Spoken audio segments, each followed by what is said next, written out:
Esse podcast é patrocinado por Agastur, tornando viagens em experiências inesquecíveis. Olá, gente! O programa Dimensões, agora em formato de podcast pela Isto É Online. Hoje eu tenho grandes personalidades comigo, mas cada uma delas vai te passar uma mensagem excepcional. Calma, eu vou apresentar com muita calma nesse momento. A Sabrina Parlatore, apresentadora de sucesso, passou pela MTV, onde obteve muitas glórias. Comandou programas na TV Bandeirantes, na TV Cultura, durante 6 anos, inclusive, junto com Rodrigo Rodrigues. Apresentou o programa Vitrine. Também esteve no canal Glitz e TNT, onde apresentou o Red Carpet do Oscar. Isso estou fazendo um resuminho rápido. Como cantora, gosta de jazz, bossa nova e MPB. Participou do Popstar da Rede Globo. Em 2015, foi diagnosticada com câncer de mama, se curou, amém, graças a Deus, e tornou-se ativista, realizando inúmeras palestras. Bem-vinda, Sabrina. Obrigada, Rosana. Prazer estar aqui. A Lúcia, vamos resumir a Lúcia. Fazer rapidinho essa apresentação, né? Pessoal que tem um currículo imenso, estudiosa de yoga, meditação e Ayurveda há 2 décadas, 20 anos. Aprofundou nos últimos anos em mindfulness e a ciência da felicidade, o que todo mundo busca. É jornalista com mestrado nas áreas de comunicação e sociologia na Universidade de Londres e na City University, na Inglaterra. Escreveu diversos livros. Bem-vinda, Lúcia Barros. Muito obrigada, Rô. Um prazer estar aqui conversando com vocês e com as pessoas que estão nos ouvindo. Bom, gente, nós vamos sempre trazendo aquele turning point, né? A virada de cada uma. Vamos começar com a virada da Sabrina. Você, com toda essa, vamos dizer, esse currículo de sucesso como apresentadora, ainda é apresentadora, MC, palestrante. Quando é que foi a virada para você? Não, eu quero sim cantar. Quando foi isso?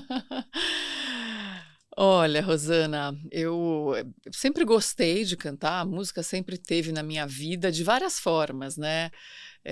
Quando criança, ouvindo desde música clássica até bossa nova, aí fui trabalhar na MTV, né? Mergulhei no universo da música e sempre gostei de dar uma cantarolada, mas eu acho que eu não tinha, assim, muita confiança, sabe? Nesse meu desejo, nesse meu ofício. Então eu demorei para entender que eu poderia cantar, que era algo que mexia muito comigo, com a minha alma, que me deixava feliz. E aí com 40 anos, né, ali diante do meu diagnóstico de câncer de mama, a gente começa a repensar, né, na vida, nos caminhos que a gente está trilhando. E aí eu falei, por que não cantar? Eu sempre gostei, é algo muito, né, latente em mim. E aí eu comecei a dar asas para esse desejo, as coisas foram acontecendo e é algo que eu gosto muito, cada vez mais eu pretendo investir na música como cantora e eu me vejo fazendo isso por muito tempo. Que é algo que realmente é muito genuíno, né? Como eu falei, alimenta a minha alma, o meu espírito. Tem um feedback muito legal, muito positivo das pessoas. Eu sinto que eu faço bem, né, a elas quando eu canto, então ilumina muitos lugares que passa, né? Então você se sente preenchida, né? Tipo, a minha missão tá por aqui também, é isso? É isso. A Lúcia, que eu conheço há muitos anos, né? Vamos dizer, uma das maiores editoras, dirigiu a revista Caras há muito tempo, foi parceirona nos meus eventos, mas sempre teve esse lado para a espiritualidade, fizemos algumas coisas juntas, né? Você criou, vamos dizer, a coleção Cara Zen, né? Isso mesmo. Foi maravilhoso que você criou. Maravilhoso, né? A gente Quantos livros eram? Eu escrevi para a coleção Cara Zen 9 livros na época, com os maiores experts de cada área. E eu sempre fiz isso, né? Em toda a minha carreira no jornalismo, que foi uma carreira bem voltada para jornalismo feminino, em revistas de comportamento, saúde. Eu sempre tentei trazer as questões relacionadas à espiritualidade e também a como a gente faz para se sentir melhor de um ponto de vista de ciência. Então, juntando ali as duas coisas. A neurociência que hoje, né? Exatamente. Eu vejo que você vai dar alguns cursos agora sobre neurociência, tenho visto os posts aí, parabéns, viu? Obrigada. Mas você teve também um turning point, né? Que você falou, não, chega aqui dessa coisa de revista, de sociedade e tal, eu vou assumir isso. Qual momento você pensou nisso? Então, eu sempre tive em paralelo o meu trabalho com bem-estar, né? Então, como é que eu fazia? Eu trabalhava nas revistas, mas eu sou autora do grupo Companhia das Letras. Então, eu tinha os meus estudos e eu publicava os meus livros. E quando as minhas filhas nasceram, quando eu fiquei grávida das meninas, eu tenho gêmeas. Bem-vindo, né, ao nosso mundo. Exatamente. Que sorte a nossa. Então, quando eu fiquei grávida das meninas, elas acabaram de fazer agora 17 anos, ali eu me perguntei assim, o que eu mais queria para aqueles 2 seres humanos? E eu cheguei à conclusão de que eu queria que elas fossem felizes. E se eu queria que elas fossem felizes, eu resolvi ir estudar a respeito de felicidade. E aí descobri que existia toda uma ciência da felicidade, que quando eu fui fazer faculdade não tinha, porque a ciência da felicidade é uma coisa nova. Ela começa mesmo de maneira encorpada, assim, com estudos sendo feitos nas melhores universidades do mundo, a partir aí da virada do ano 2000.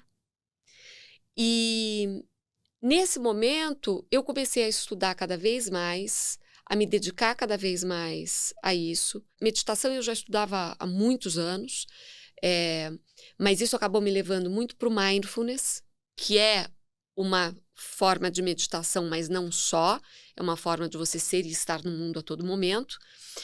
E aos poucos eu fui fazendo uma migração, né? Então eu comecei a dar palestras, eu desenvolvi uma carreira acadêmica, eu fui por 10 anos praticamente professora aqui no Brasil na ESPM, e eu criei para eles o primeiro curso de ciência da felicidade e de mindfulness, uma carreira universitária na Inglaterra. Eu sou ainda professora convidada da Nottingham Business School, então lá eu dou Mindful Leadership, que é liderança mindful, para os alunos de mestrado, né, MBA e MSc.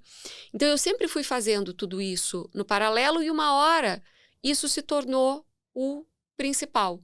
E aí eu entrei com força na criação dos meus cursos, sabe? Criar minha metodologia, colocar meus cursos.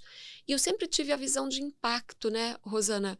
Assim, nas revistas já tinha esse impacto, né? Então, fazer uma matéria a respeito de meditação, entrevistar o Você Deepak quebrou um Chopra. paradigma, né? Porque, por exemplo, se eu tinha a revista Caras, que lidava somente com a alta sociedade, Exato. ou com o público de festas e tudo mais, e você introduziu ali. Agora, Sabrina, eu tenho uma dúvida, eu não sei se você tem também, vamos questionar também a ela. O que é a mindfulness aqui no mundo de hoje? O que significa? Porque eu tenho filhos adolescentes e a nossa luta é fazer eles focarem, né? Saírem do celular, focar no estudo, focar naquele momento. No dia a dia, a gente não tem tempo para isso. O ideal seria colocá-los, ou nos colocar em atividades que nos fortaleça a controle da mente, estar inteiro nisso, como você falou. Explica, assim, como o ser humano, no dia a dia, consegue atingir onde você chegou. E a Sabrina também chegou uma pergunta para ela, fica à vontade. Então, vamos começar traduzindo. Mindfulness, a tradução literal para o português, é atenção plena. É uma forma de meditação, como eu disse, mas vai além disso. Por quê? Porque quando a gente fala em meditação, a primeira coisa que é importante entender é que meditação é um exercício de concentração. Você se concentra em alguma coisa, é isso que é meditação. Muita gente acha que é não pensar. Não é não pensar, e se a pessoa, inclusive, quiser não pensar, ela vai se frustrar, porque ela vai dizer, eu não consigo fazer isso aqui e para, que é o que acontece com a maioria das pessoas, né? Porque tem essa visão errada. E Esse exercício de concentração, quando a gente fala em meditação, você imagina o quê? Você imagina uma pessoa parada, sentada numa determinada postura, com os olhos fechados, fazendo ali a meditação clássica, que é o que eu digo que é a meditação formal. Mas qual é a coisa tão bacana do mindfulness, especificamente? Você tem como aplicar a atenção plena de maneira informal em tudo que você faz na sua vida. Por exemplo, você está lavando louça. É possível você aplicar mindfulness naquele momento. Como que a gente faz isso? Você faz isso engajando todos os seus 5 sentidos para estarem presentes agora, né? E por que a gente engaja, inclusive, os 5 sentidos? Porque, veja, a mente divaga. Isso é da mente.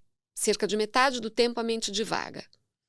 E quando eu digo divaga, quer dizer que a mente ela pode ir para o passado, ela pode ir para o futuro. Ela pode ir para onde quiser, que é uma capacidade extraordinária, uma conquista cognitiva extraordinária da evolução da nossa espécie. Mas ela tem um custo emocional.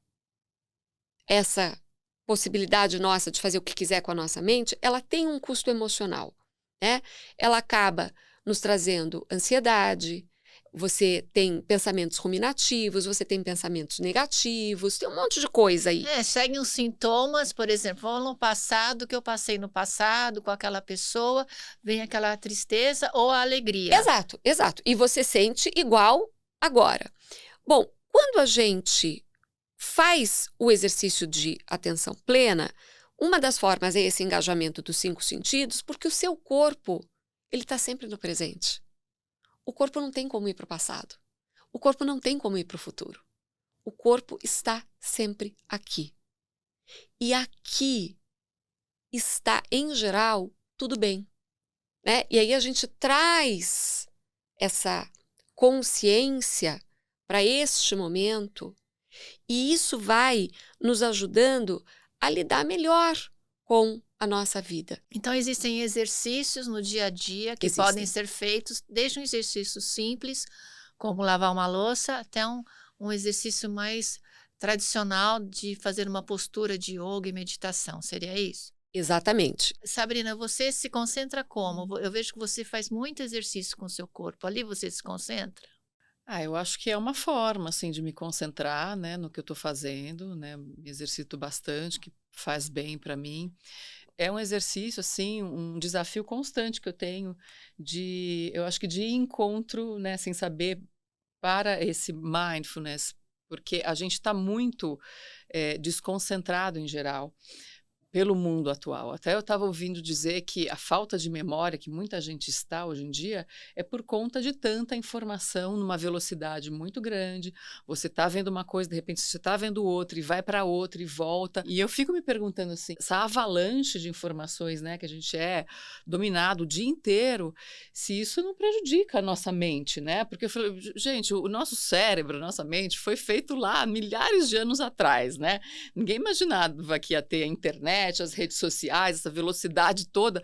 Como é que o cérebro lida com tudo isso, né? Algum prejuízo vai ter, né? Eu imagino. E é o que a gente vê, né? A ansiedade, né? Tomando conta da população, depressão, acredito que tenha muito a ver com isso tudo, né? O estresse. Por isso que eu tenho muita curiosidade, assim, nesse tema teu, porque eu acho que, especialmente hoje, é muito importante para poder contrabalancear aí com o que a gente está vivendo, né, no dia a dia. Com certeza. Eu acho que você trouxe tantos pontos importantes. Na verdade, é uma pandemia, porque ela afeta o mundo todo. É uma pandemia de saúde mental.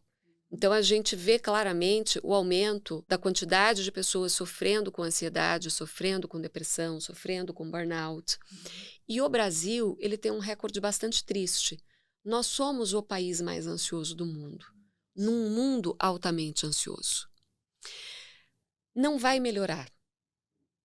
Por quê?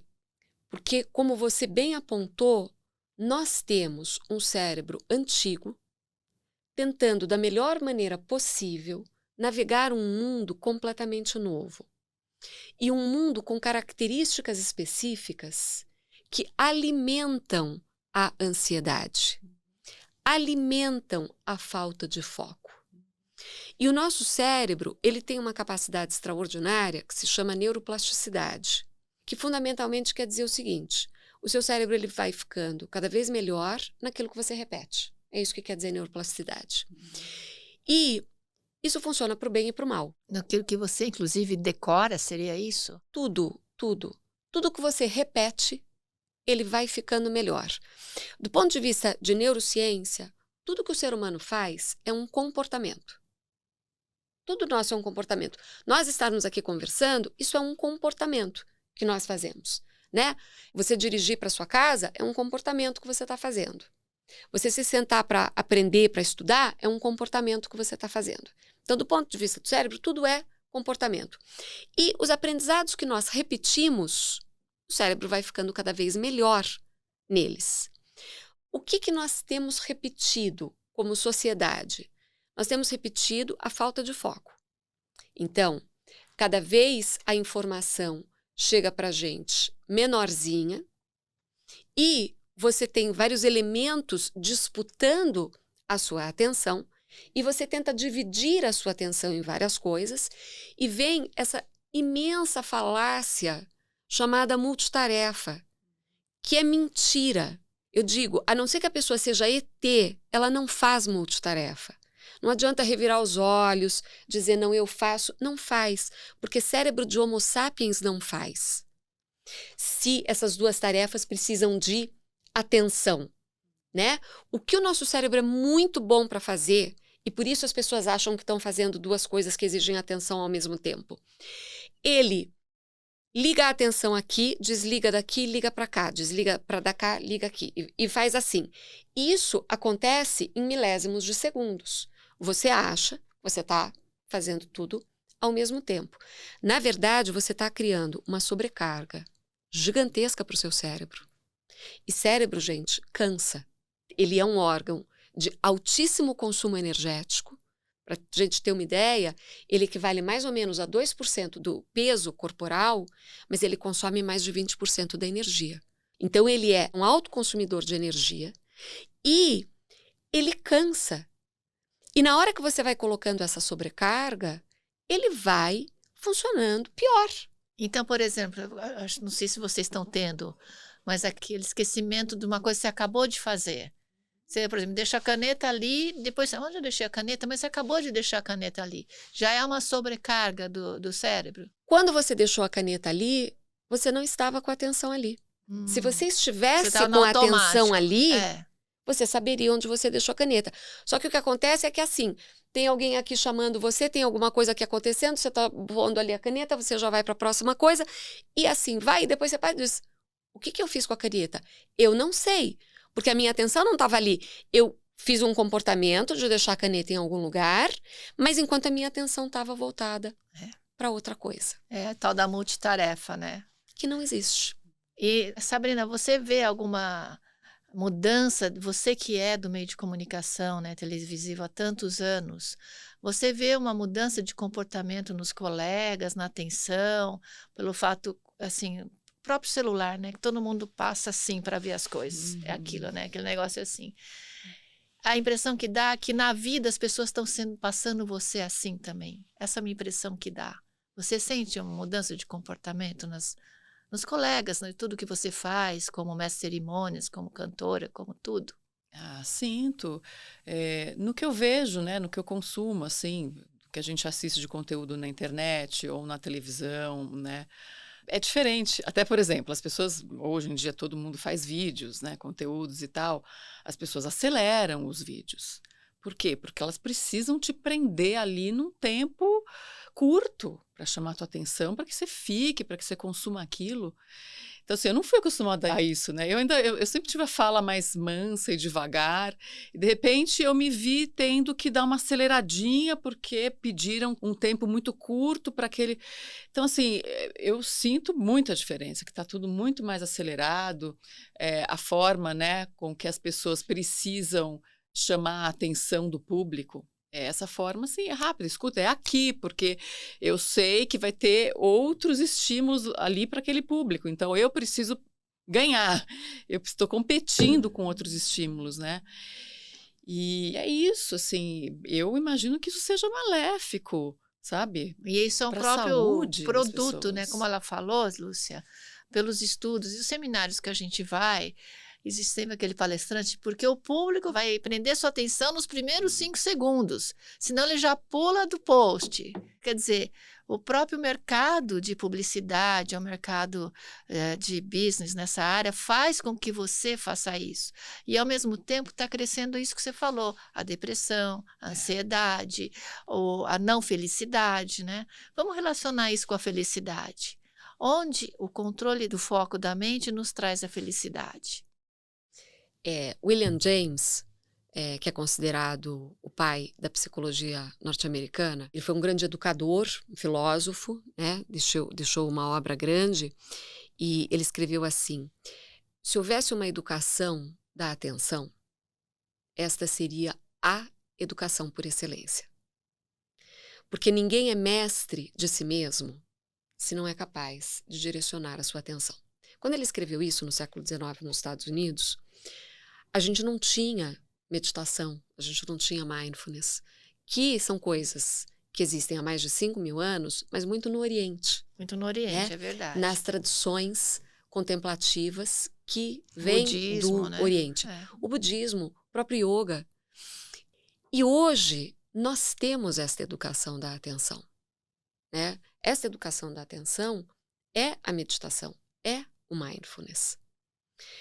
E se você não tem esta capacidade de direcionar o seu foco para onde você deseja e mantê-lo ali, porque uma coisa é direcionar foco, outra coisa é ser capaz de manter esse foco pelo tempo que você precisa, por exemplo, para aprender alguma coisa, sem rapidamente dispersar, que é o que tem acontecido com a garotada. Déficit de atenção. Né? Não conseguem, tem dificuldade de interpretar um texto, porque não consegue manter a leitura até o final. É o mais difícil, é verdade, eles têm mais dificuldade, Muito né, mais, na produção textual. muito mais.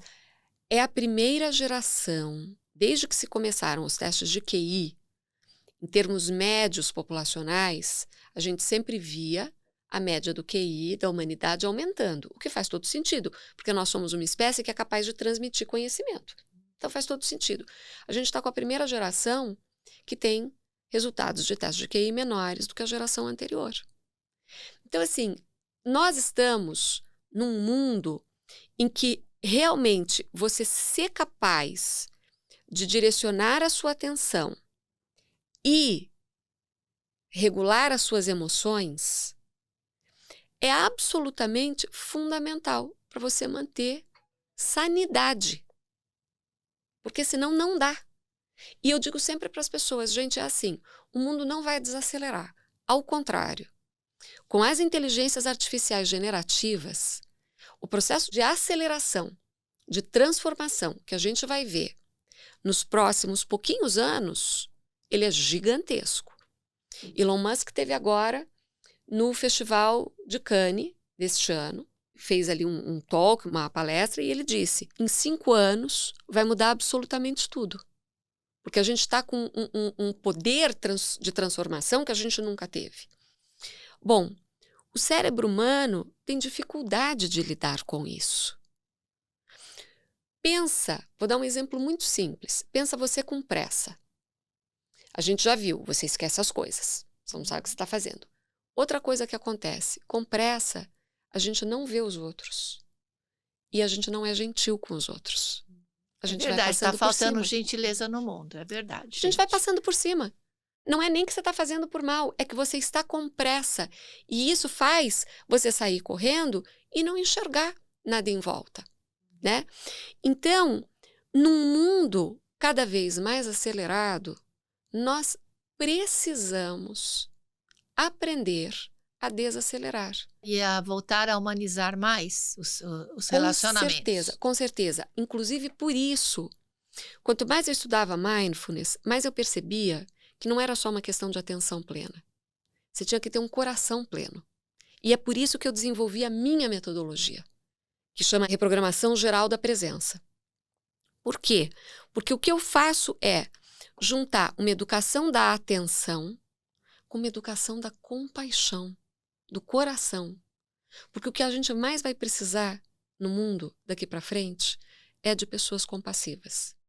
E que falta muito, a gente vê muito isso, inclusive no grande mundo das corporações, onde as pessoas têm que atingir metas, aquela no matter what, não interessa o que eu vou fazer, eu tenho que atingir aquela meta para chegar onde eu quero, para ganhar um posto maior.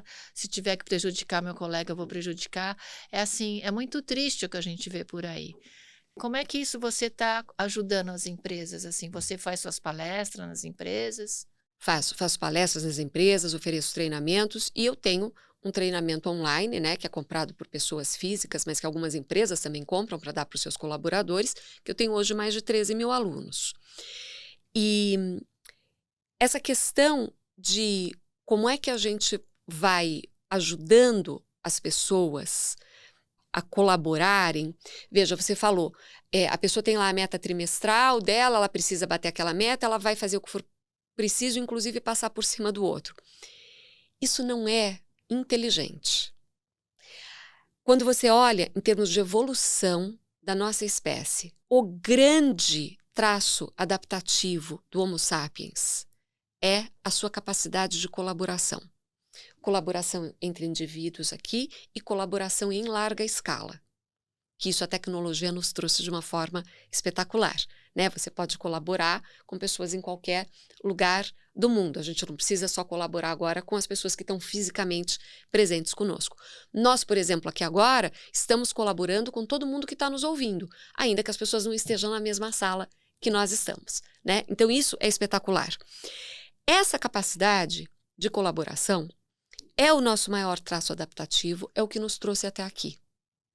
E quando a gente enfatiza individualismo, que é o que a gente vem como sociedade enfatizando, a gente faz um desserviço à nossa própria sobrevivência. Porque o cérebro, ele está programado para ser feliz na colaboração. Para ser feliz quando eu ajudo você de alguma maneira e eu contribuo para a sua felicidade. Vamos falar então em felicidade. Queria fazer uma pergunta para a Sabrina e aí você também. A fé na sua vida, Sabrina. Como isso ancora a sua vida? Como isso te tirou de situações? Como isso te deu esperança? Vamos falar da fé e depois vamos falar da fé com a felicidade. Fala da sua fé, então, naquilo que você acredita e que momentos que foi a tua fé que te levou à tranquilidade. A minha fé se fortaleceu muito num momento de extrema dificuldade, né? Que foi quando eu passei pelo câncer de mama. Ali eu pensava muito na palavra fé, porque eu precisei exercitá-la, né? Eu precisei focar nessa palavra para passar pelo processo que eu passei de forma mais tranquila possível, né? Então, como eu falei, eu tive um câncer de mama, eu tive um prognóstico muito bom, porque eu peguei o tumor no início. Então, eu sabia que tudo ia dar certo, apesar de um turbilhão de coisas acontecendo na cabeça, um tratamento extremamente difícil, desgastante. Mas é curioso porque a fé foi uma palavra que realmente veio assim. Eu precisei dela e eu me fortaleci muito, e isso me deu muita força. A fé de saber que tudo ia dar certo, que tudo ia ficar bem. Eu estava fazendo tudo direitinho que eu precisava fazer, cumprindo ali com todas as minhas tarefas no meu tratamento. Então, assim, eu tinha certeza que tudo ia dar certo. Então, essa sensação, né, positiva diante daquela situação extremamente difícil me fez passar bem pelo processo. E a fé teve a ver com isso, né? Eu tenho fé que eu vou ser feliz, eu tenho fé que vai dar tudo certo. Eu focava no Natal, porque a época do Natal seria o fim do tratamento de quimioterapia. Então foi muito importante ter fé, ter um pensamento positivo, focar em solucionar os problemas que eu estava vivendo ali. E na vida tudo é um aprendizado, né, Rosana? Até linkando um pouco, né, com a atividade dela. Da neurociência? Assim, eu sempre tive uma vida extremamente estressante. No meu início da vida profissional, eu acho que eu fui consumida, sabe, por aquele mundo, pelas exigências. E eu adoeci. Eu tive muitos problemas durante minha vida inteira de síndrome do pânico, de ansiedade generalizada. Uma menina de 23 anos que, de repente, tinha medo de aqui e ali porque ia passar mal. É uma coisa horrorosa. E você vê, desde aquela época, eu estou falando de 20 e tantos anos atrás, 30 anos atrás. E é curioso, né? Hoje eu tento lutar contra isso num mundo que está cada vez mais acelerado e exigindo isso. Mas eu estou aprendendo, acho que já de uns anos para cá, a me proteger desse mundo. É isso mesmo. Então, assim, eu estou fazendo um movimento contrário, apesar de tudo, né? Eu estou fazendo um movimento contrário, de me resguardar, de respeitar o meu corpo, o meu tempo, a minha saúde. Claro, depois que a gente passa por uma doença como câncer, ainda mais, né? A gente vê que se a gente não tem saúde, a gente não tem mais nada na vida. Até, por exemplo, eu recebi um convite, né, no ano passado, para fazer um programa diário ao vivo. Eu falei, não. Hoje em dia não tenho a menor condição de fazer um programa diário ao vivo, né? Não sei se no futuro alguma coisa, em algum momento, enfim, for algo que venha, enfim, de encontro ao que eu esteja querendo ou precisando, ok. Mas nesse momento não, eu preciso ainda, sabe, resgatar a minha essência, minha natureza, voltar um pouco a relaxar. Então eu disse não, porque eu preciso de tempo para mim. E hoje eu estou tão feliz, sabe, assim, de acordar e falar, o que eu vou fazer hoje? Eu vou fazer minha ginástica, eu vou preparar aquele meu almoço gostoso, saudável, com calma, né? Cortar ali meu avocado, não sei o que, as castanhas, sabe assim, isso tudo leva tempo. E você continua trabalhando no seu tempo, né? No meu tempo, porque antes era assim, ai meu Deus, e agora? Daqui a pouco eu tenho que estar lá, daqui 2 horas, e o trânsito vai demorar 1h30 para chegar, o que eu vou comer? Qualquer coisa. Então, assim, tudo isso, para mim, faz muito mal. Assim. Então, acho que cada um tem também um jeito de lidar com esse estresse, com essa demanda. O meu jeito, assim, eu sofro muito com isso, Rosana. Então, e como eu já vivi muito isso e sofri na pele, eu não quero mais isso para minha vida. Até, né, falando em termos de doença, né, de coisas que eu senti realmente, que o meu corpo reagiu. Tive síndrome do pânico desde muito nova. Em algumas etapas da minha vida onde o estresse estava muito grande, ele voltou e é muito ruim. Só quem tem ansiedade sabe o quão ruim, o quão limitante é a síndrome do pânico, a ansiedade na tua vida, né? Você você não consegue mais ter liberdade. Hoje em dia, para mim, andar na rua com tranquilidade, aproveitando, sabe assim, os meus passos, olhar uma loja, olhar o céu, é um luxo que antes eu não tinha. E para mim, o valor da vida está aí, de eu ter esse bem-estar em simplesmente caminhar na rua com tranquilidade. E é isso que nós estamos falando, Sabrina. É isso que a gente está falando. Isso para você, então, ligando com a felicidade, isso, a fé e o momento que você passou no grau máximo, te levou, através da fé, à tua felicidade. Então, hoje você encontrou a tua felicidade. Eu digo que sim, Rosana. Sempre tive em busca e era sempre assim, quando eu fizer tal coisa, tal coisa, tal coisa, eu vou ser feliz. Era como se eu tivesse um checklist e tivesse que ali, né? Não, cumprir. Fiz tal. E não é, a vida vai te ensinando que não é assim. Porque a vida é feita de altos e baixos, muitas vezes você acha que está num caminho ali, seguindo o que você planejou, e vem a vida e te muda de rota. E aí você tem que se readaptar, se adaptar a essa nova rota. E foi um pouco o que aconteceu comigo, assim. Eu estava ali vivendo um momento, eu preciso trabalhar, ganhar dinheiro, porque eu preciso fazer meu pé de meia, porque eu preciso casar, porque eu preciso ter filho, porque isso, porque aquilo, só lá que eu vou ser feliz. Só depois que eu fizer tudo isso. E, de repente, no momento em que, inclusive, eu estava querendo ser mãe, veio um câncer na minha vida e que me deixou infértil. Então, assim, eu tive que mudar a rota da minha vida e encontrar felicidade, né, nessa outra rota. E eu acho que eu encontrei, assim, porque você começa a perceber que você não tem domínio sobre tudo. A vida está em eterno movimento e você tem que viver o presente. Tentar ser feliz aqui, não ter um checklist e ficar naquela ansiedade, se eu não fizer isso, aquilo, eu não vou ser feliz. Não.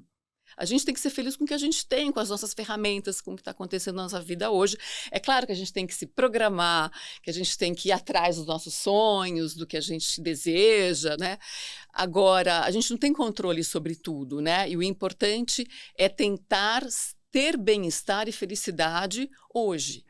Porque amanhã você não sabe, não existe, na verdade.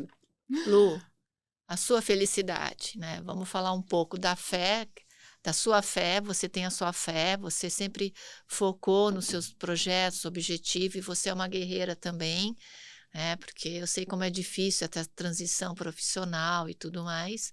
A fé também está sempre presente na sua vida. Você consegue relacionar a sua estratégia de neurociência com a fé na sua vida e na vida daqueles que você é responsável, né? Tanto a sua família quanto todo mundo. Fala um pouquinho disso.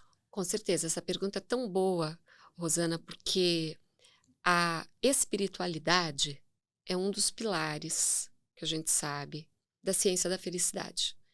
E quando eu falo em ciência da felicidade, é porque, assim, às vezes as pessoas conversam a respeito de felicidade achando que a felicidade para cada pessoa é de um jeito, porque cada um é um, então isso é individual. Mas não é verdade, porque cada um é um, mas todos nós somos homo sapiens. Todos nós temos um cérebro que funciona de uma determinada maneira. E a gente, hoje, é a primeira geração que tem a sorte de ter conhecimento científico robusto, sabe, de alta qualidade, sendo desenvolvido nos laboratórios de comportamento humano das melhores universidades do mundo, nos mostrando que tem, sim, determinados comportamentos, determinados hábitos que nos ajudam a ser mais felizes. E eu vou até sugerir aqui que a gente mude o verbo quando a gente fala de felicidade, que a gente não fale de buscar e de encontrar, porque eu busco, eu procuro e eu encontro as chaves do carro que eu deixei em algum lugar. Felicidade não. Felicidade é construção diária. Então hoje, né, a Sabrina, ela conseguiu ir construindo para você uma rotina que dá esse resultado, felicidade. Mas é uma rotina que depende de construção diária. Porque se amanhã você virar essa rotina de cabeça para baixo, essa felicidade que você tinha encontrado, ela vai desaparecer. Por quê? Porque não tem encontrar. Tem todo dia você fazer os movimentos que são necessários para essa construção, né? E a espiritualidade, ela é muito importante. Não estou falando de religião, ainda que a religião sirva de maneira muito boa para as pessoas. A religião, ela ainda tem um aspecto interessante, que é o aspecto do pertencimento. Se você encontra uma religião na qual você realmente se sente bem e gosta das pessoas ali e tal, isso ajuda também pelo aspecto do pertencimento. Mas não precisa ser religião. Mas espiritualidade, fé, é uma decisão inteligente. Porque exatamente como você, né, disse de forma tão bonita assim, na hora que você mais precisou, foi a fé que ajudou tanto. E é isso na vida de todos nós. E todos nós vamos precisar em muitos momentos da nossa vida. Porque a caminhada humana é uma caminhada difícil. E a gente precisa fazer as pazes com esse fato. E aí, eu sempre digo, não briga com a realidade, porque a realidade ganha. Então faz as pazes com a realidade. E aí, se nutre, vai buscar o conhecimento que você precisa, as ferramentas que você precisa para navegar da melhor forma possível a realidade que você tem, né? Então é isso hoje que eu ofereço para as pessoas, o conhecimento e as ferramentas práticas para que as pessoas construam presença plena, felicidade, para que a gente viva melhor. Exatamente. Nossos ouvintes ou telespectadores aí do YouTube, no portal, não importa a religião que você escolheu, importa se essa religião te faz um ser humano mais compassivo, mais solidário, mais amoroso, que sabe perdoar, que tem esperança. E falando em perdoar, qual a força do perdão para o caminho da nossa felicidade? Gigantesca. Gigantesca. Mas eu vou dar para você a minha definição de perdão. Porque perdoar não é desculpar o que aconteceu e esquecer. Perdoar é você fazer as pazes com os nãos que a vida lhe dá. Por exemplo, eu queria um relacionamento amoroso com esta pessoa X aqui e não deu certo. É um não que a vida te deu, tá certo? Quando você faz as pazes com esses nãos, você fica livre para continuar o seu caminho, eu brinco, sem arrastar corrente, entendeu? Não vai ficar arrastando corrente, que nem fantasma, né? Tá certo? Do passado. Então, o perdão, ele é uma libertação para quem perdoa. Não tem a ver com, puxa, mas então alguém me fez mal e eu vou esquecer isso aqui. Não, não é isso, né? E um mal que tenha sido feito é também da natureza humana que a gente queira que esse mal seja pago de alguma forma. Isso tem a ver com o fato de nós sermos seres sociais. A gente precisa reafirmar os comportamentos de colaboração para que a sociedade possa existir. E a gente precisa, de alguma forma, punir os comportamentos que saem disso, né? Se eu vou roubar, se eu vou matar, isso precisa ser punido, porque senão não tem sociedade possível. Mas, então, quando a gente perdoa, é um processo nosso, é um processo de libertação. É eu ser capaz de deixar a dor que existiu lá no passado e não continuar repetindo essa dor todos os dias. Porque enquanto não há perdão, aquilo que aconteceu no passado fica sendo repetido, né? Diariamente. Cresce, você sofre igual. Então você acha que tem que ter um desapego às mágoas? Você precisa ser capaz de processar as emoções. Ou seja, você tem que ser capaz de compreender aquela atitude daquele ser. Pode ser um familiar ou não, pode ser um amigo ou não. Entender que talvez aquela pessoa não está dentro dos padrões de valores seus, ou perdoá-lo porque ele está fora, tomando decisões com o estado emocional alterado. Porque são várias formas que a pessoa acaba te magoando, não é verdade? Com certeza. Mas veja, de novo, o perdão para mim é fazer as pazes com um não que a vida nos dá. Isso vem através de pessoas, mas é a vida que está te dando aquele não. Então, né, alguém faz alguma coisa para você que te magoa, que te machuca de alguma forma, a primeira coisa que a gente precisa entender é que, assim, todos nós estamos a todo momento fazendo o melhor que nós podemos. E às vezes o melhor que a gente pode, para dizer o mínimo, é péssimo. Isso tem a ver com grau de consciência. Sabe? Aonde que está o seu grau de consciência? Ou nosso ou da pessoa. Ou da pessoa, com certeza. Né? Tem a ver com o grau de consciência de cada um. Ninguém é perfeito. Ninguém acerta o tempo todo. Isso é muito importante, hein, nosso telespectador? Pense nisso. Né? E quando a gente entende isso, primeiro em relação a gente, isso significa autocompaixão. Eu não sou perfeita, não vou ser perfeita nunca.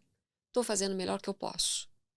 Né? Mas cabe a mim, sim, trabalhar nessa construção do meu melhor, para que a cada dia ele, de fato, possa ser, né, melhor. E te trazer paz. Me trazer paz e colaborar com os outros. Porque ainda que eu trabalhe hoje com desenvolvimento pessoal, eu entendo o desenvolvimento pessoal como algo que é fundamental para a sociedade.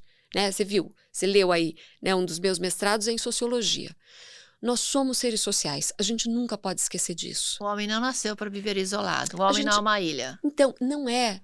E a gente precisa entender que, assim, para que eu seja mais saudável, mais feliz, eu preciso contribuir para que os outros também sejam. É a troca. Né? É uma troca. E se a gente olha para a sociedade que a gente tem e não gosta de muita coisa, e a gente não gosta, e tem toda a razão de não gostar, a gente precisa lembrar que ela é feita por indivíduos. E que então nós precisamos de pessoas mais saudáveis, mais felizes, mais compassivas para construir sociedades mais saudáveis, mais felizes, mais compassivas, que tornarão cada vez mais fácil a gente ser saudável, feliz e compassivo. Sabe? É aquele looping do infinito, né? Que uma coisa alimenta a outra o tempo todo. E na hora que a gente começa a ter essa compreensão, a vida fica mais leve, a vida fica mais bonita e a gente vê mais significado em tudo que faz. E junto da depressão, da ansiedade, do burnout que a gente vem falando, uma das coisas que está aumentando muito é suicídio. E entre pessoas cada vez mais jovens, inclusive. É um vazio gigantesco. Nós somos seres de significado. Só que, de novo, não adianta ir procurar significado. Ele não está em nenhum lugar para você encontrar. E nem na matéria. Você tem que construir Vivenciar. o significado, vivenciar. E a gente encontra significado na colaboração. É exatamente, satisfaz, né, a colaboração. Demais. Por isso demais. que eu falo sempre, Lúcia, sempre peço para as pessoas que acompanham o programa Dimensões, ajuda uma entidade, uma associação, seja ela qual for, de significado que for, pode ser até, ajude até uma associação da sua família. Alguém da tua família às vezes está precisando de ajuda. Sim. Então, é ser útil, né? É você E na hora trazer que a você troca, faz né, isso, Sabrina? Na hora que você ajuda o outro, a pessoa que você mais está ajudando é você mesmo. Você é. A energia, né? A tal do... É incrível, você se sente melhor imediatamente, né? Uma paz, um bem-estar. Preenche, né? Exato. Então vamos fazer aqui um bate-volta agora. Eu gosto das perguntinhas. Vamos começar. Sabrina, é uma saudade. Me veio assim a minha avó. Olha, não bate na hora. É um arrependimento. São vários arrependimentos, mas eu não penso neles porque eu encaro hoje eles como aprendizados, sabe? E aceito, né? Do jeito que a vida foi acontecendo. Porque se parar para pensar, puxa, não devia ter feito aquilo, porque senão minha vida teria sido tal coisa. Não dá para pensar assim, né? Então, são muitos arrependimentos, mas eu aceito e aprendi. E decido aprender com eles. Já Isso tá me traz mais paz. Neurociência já aí, hein? Total, Um sonho, Sabrina, um sonho. É atingir, assim, aquela paz plena, sabe? Eu estou em busca, eu estou no caminho, né? Eu estou a cada dia construindo, inclusive construindo mesmo uma casa no campo, sabe? Onde eu possa... Elis Regina no Elis pedaço. Regina, é muito isso, assim, porque é muito em busca de entrar mais em contato comigo, com a minha essência, com a natureza. Então, meu sonho tá sendo por aí. Eu tô indo em busca e as coisas estão acontecendo. Se a Sabrina escrevesse sua autobiografia, para quem você dedicaria o prefácio? Para quem você dedicaria essa autobiografia? As pessoas que me ajudaram nesse caminho, que me ajudaram a construir quem eu sou, e sou grata, né? As pessoas por quem eu sou grata, assim, eu acho que me dedicaria a elas. E são muitas. E resume a Sabrina por Sabrina lá para os amiguinhos de casa. Acho que eu sou uma pessoa em busca da essência, desse resgate do bem-estar, da felicidade que tá aqui dentro, né? A gente só se perdeu, né? Em alguns momentos na nossa vida a gente se perde, né? E também é inevitável, difícil isso, né? Por isso que, como a Lúcia falou, é uma construção diária, né? Da gente não se perder, da gente ter o contato com a gente mesmo, com a nossa essência, quem eu sou, o que eu quero, o que me deixa feliz, como é esse meu bem-estar. Então, a Sabrina é essa pessoa... Em busca. Não vou dizer mais a palavra em busca, né? Numa construção. Em constante construção, mas que tá dando certo. Que bom. Lúcia, você. Vamos começar. Uma saudade. Meu pai, que você conheceu. Um arrependimento. Essa questão do arrependimento eu achei muito interessante na hora que você estava falando. Tudo que eu fiz foi o melhor que eu podia ter feito. Naquele momento. Com o grau de consciência que eu tinha. É muito fácil ser engenheiro de obra pronta. Olhar para trás e dizer, eu podia ter feito assim, eu podia ter... Mas a verdade é que eu podia ter feito de outro jeito e as coisas terem acontecido muito mal, terem ido para um lado muito ruim. Então, eu prefiro não pensar em arrependimentos e, como a Sabrina, pensar em aprendizados, né? Mandela tinha uma frase que eu adoro, que ele dizia assim: eu nunca perco. Ou eu ganho ou eu aprendo. E isso é mentalidade de crescimento. Nossa, isso é muito mentalidade lindo de isso, sucesso, adorei. né? E um sonho? Um sonho é cada vez levar para mais pessoas esses estudos e essas práticas às quais eu hoje dedico a minha vida, porque eu sei de verdade que muda a vida. Mas muda a vida para tão melhor. E eu tenho esse sonho também porque, assim, eu quero um mundo melhor para as minhas filhas. E para isso, a gente precisa tirar as pessoas disso que eu chamo às vezes de modo zumbi em que as pessoas entraram e trazê-las para a consciência. Sabe, para fazer escolhas conscientes, para fazer escolhas que sejam inteligentes e que sejam compassivas, porque a humanidade é sobre isso. Muito lindo. E o seu livro? Para quem você dedicaria? Meus livros, todos, são dedicados para as minhas filhas. Até Todos eles. Então, sua autobiografia será para elas também. Será para elas também e para todas as pessoas que estejam com essa mesma disposição, sabe? Que a gente tem fé que é possível construir um mundo melhor Aí e a que gente vem. põe essa fé em movimento. Eu quero que você mande essa mensagem lá sobre a felicidade e fé agora para eles, para finalizar o programa. Olha, eu hoje sou uma pessoa entusiasmada. Eu tenho genuíno entusiasmo pela vida. E por que essa palavra especificamente? Entusiasmo, a raiz é grega, do grego theos. Theos é Deus. A pessoa entusiasmada é aquela que tem dentro de si o divino, no sentido do poder de fazer acontecer, que todos nós temos, mas que a gente precisa nutrir. Então hoje eu tenho um compromisso de nutrir esse entusiasmo e de espalhar por onde eu puder. Então, muito obrigada, Rô, muito obrigada a todos que estão nos ouvindo, muito obrigada, Sabrina, que eu adorei a nossa conversa. Obrigada, Também. Lúcia, obrigada, Sabrina, Obrigado, foi maravilhoso. E vocês que estão ouvindo a gente, olha, lembre-se, eu sempre digo, sempre é tempo de amar, sempre é tempo de perdoar, sempre é tempo de ser feliz. E mais, sempre é tempo de dar tempo ao tempo. Até o próximo Dimensões. Tchau, tchau.